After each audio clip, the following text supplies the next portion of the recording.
Assalamualaikum warahmatullahi wabarakatuh. Perkenalkan, nama saya Asna, NPM 18650.011.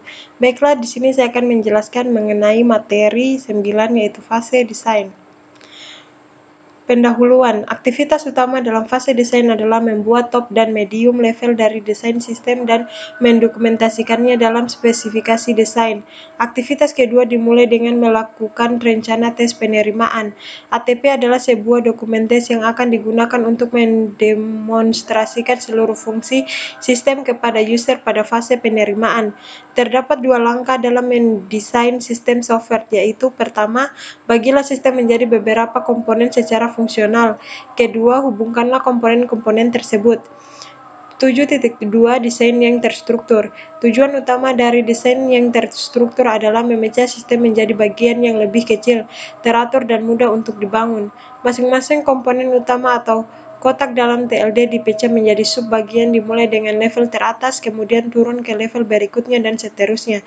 Dalam kasus ini dimulai dengan menu dan mendesainnya sebelum turun ke inquiry, update, dan report generation yang akan diikuti dengan tingkat selanjutnya jika ada. Desain bottom up. Pada kasus tertentu mungkin akan lebih mudah mendesain dengan menggunakan pendekatan dari level bawah rendah ke level atas. Hal ini sering ditemui pada kasus sistem pengontrolan proses di mana peralatan pengontrolan hardware pada level terbawah menentukan bagaimana sistem tersebut disatukan. Contoh, kita akan mendesain sebuah sistem pengujian mesin kendaraan.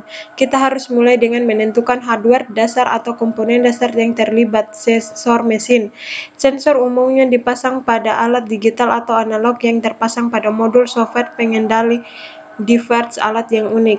Software yang digunakan untuk mengontrol alat pengendali kemudian didesain di atas pengendali-pengendali tersebut.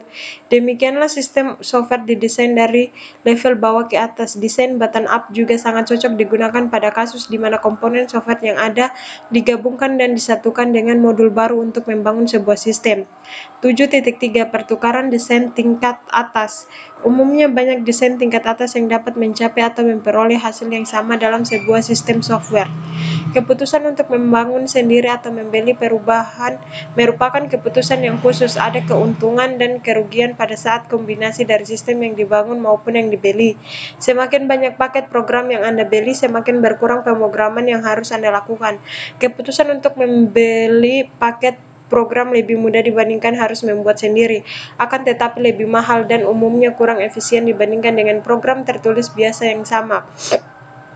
Desain tingkat atas yang lain ada juga yang cocok. Salah satu masukan mungkin adalah menghilangkan inquiry, update, dan report generation dan menggunakan routine file handler yang umum untuk melakukan semua kegiatan akses file.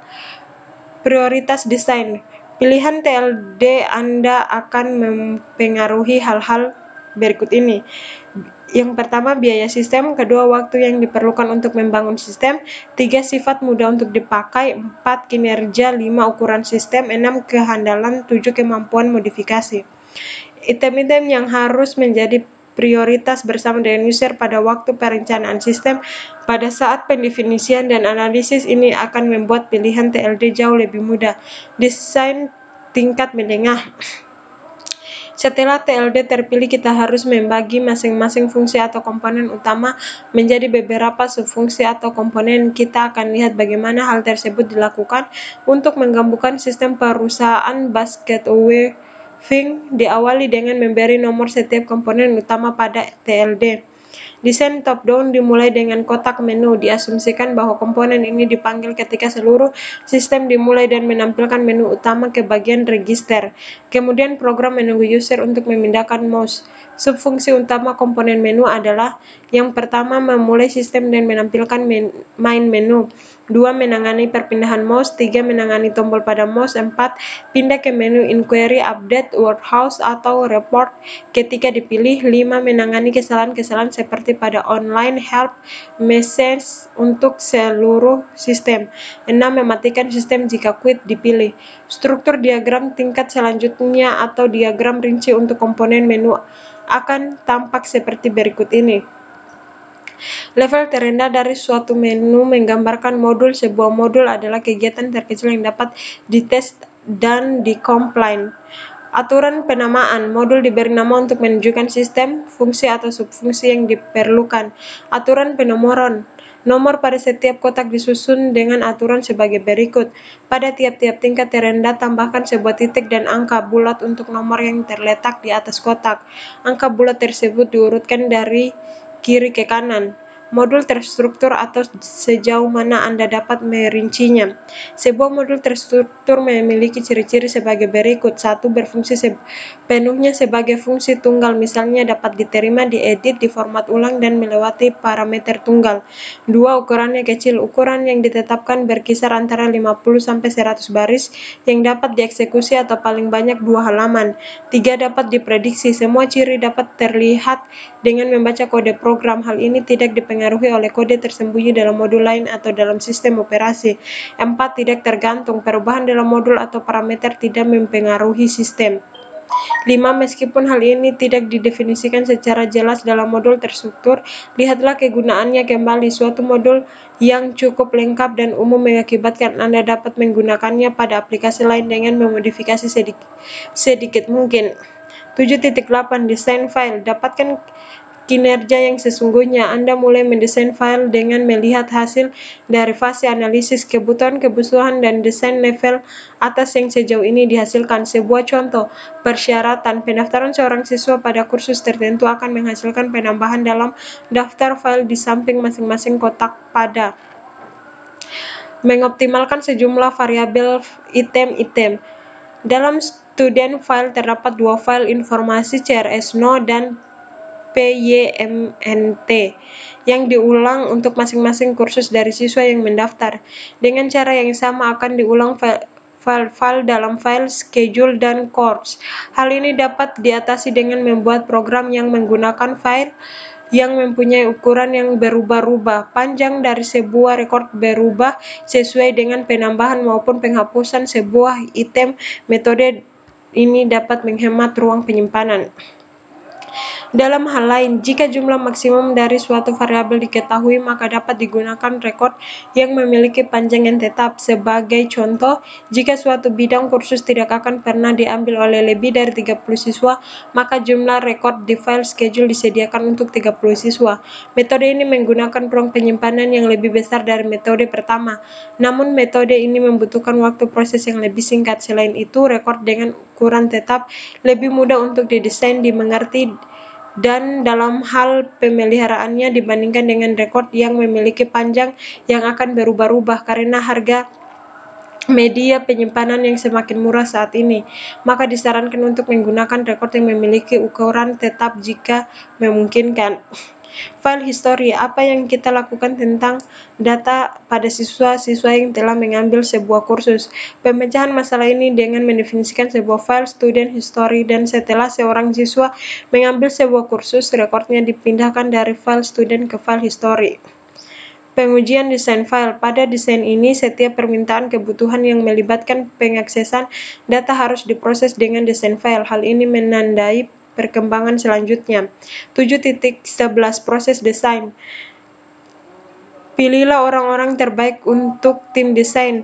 Tim desain yang baik tidak perlu orang yang menguasai bahasa pemrograman. Mereka haruslah orang-orang yang dapat mengkonsep semua.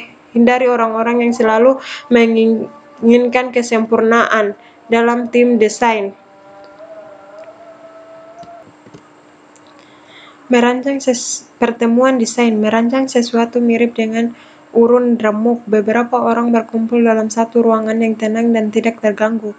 Setiap orang diharapkan untuk mengeluarkan semua ide mereka agar semua elemen yang berfungsi dapat digunakan dan juga memikirkan bagaimana cara menguasainya. Tulis semua ide-ide yang ada dan kemudian akhiri ide-ide yang ada disusun ke dalam modul-modul yang unik. 7.12 Dokumentasi teknik. Pertimbangkan hal-hal berikut ketika menulis dokumentasi teknik. Yang pertama, gunakan bahasa yang formal dan tepat. 2. Gunakan gambar, diagram yang terstruktur dan yang sejenisnya. 3. Buatlah agar maksud dari desain menjadi jelas pada beberapa halaman pertama, kemudian uraikan. 4. Cobalah untuk konsisten pada grafik-grafik dan struktur kalimat.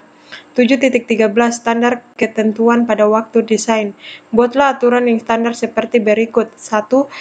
beberapa ketentuan desain, format struktur diagram, modul, dan kaidah penamaan variabel ini digunakan untuk semua tingkatan yang rendah. 2. Parameter yang mendahului, rincian perintah, panjang, format, atau tipe.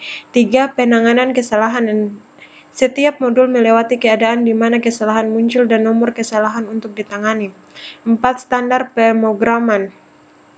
Standar pemrograman terstruktur seperti pemunculan kode, whitespace, memasukkan komentar-komentar, konsep yang diperbolehkan, organisasi, ukuran modul, dan ketergantungan secara rinci. Membuat template yang berisi komentar seperti judul, parameter-parameter, masukan, variabel yang digunakan, memanggil subroutine, penanganan kesalahan, exit.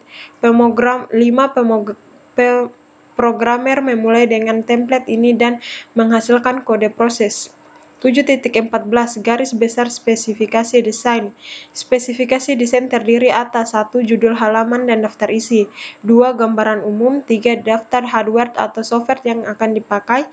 4. Daftar urutan prioritas desain. 5. Diagram desain dan beberapa modul dictionary yang umum. 6. Beberapa kebiasaan penamaan modul yang umum. 7. Parameter yang dipakai dan data dictionaries.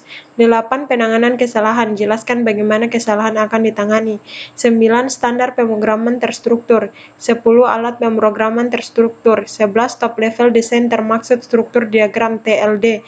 12. Medium level design termaksud struktur diagram MLD. 13. Modul dan kamus data. 14. File dan tabel. 7.15 Menguji desain. Ketika desain telah diselesaikan, semuanya harus berjalan dengan benar. Maksudnya adalah untuk menjamin hal-hal berikut ini. 1. Semua keperluan spesifikasi fungsi sudah ketemu. 2. Desain mudah diprogram dan dipelihara. 3. Dapat diimplementasikan sesuai dengan waktu dan anggaran. 16. Merubah permintaan sesuai dengan desain. Beberapa desain yang rinci akan selalu membawa pada perubahan permintaan. Anda harus kembali kepada user sekarang dan meyakinkan user bahwa dia sebenarnya tidak menginginkan apa yang dia minta sebelumnya. 17. Perencanaan penerimaan. Meskipun penerimaan adalah tahapan pada bab tersendiri nantinya, perencanaan penerimaan dapat dimulai setelah desain level menengah dikerjakan. 7.14 Desain siap pakai. Ketika hendak mengambil keputusan di antara beberapa pendekatan teknik terhadap suatu masalah, lebih mudah mengambil keputusan dengan meminta pendapat orang lain. Adakah pertemuan dengan beberapa ahli untuk melakukan TLD siap pakai?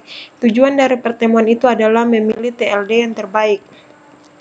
Terima kasih, itulah penjelasan dari saya. Lebih dan kurangnya mohon dimaafkan. Billahi taufiq wal hidayah. Wassalamualaikum warahmatullahi wabarakatuh.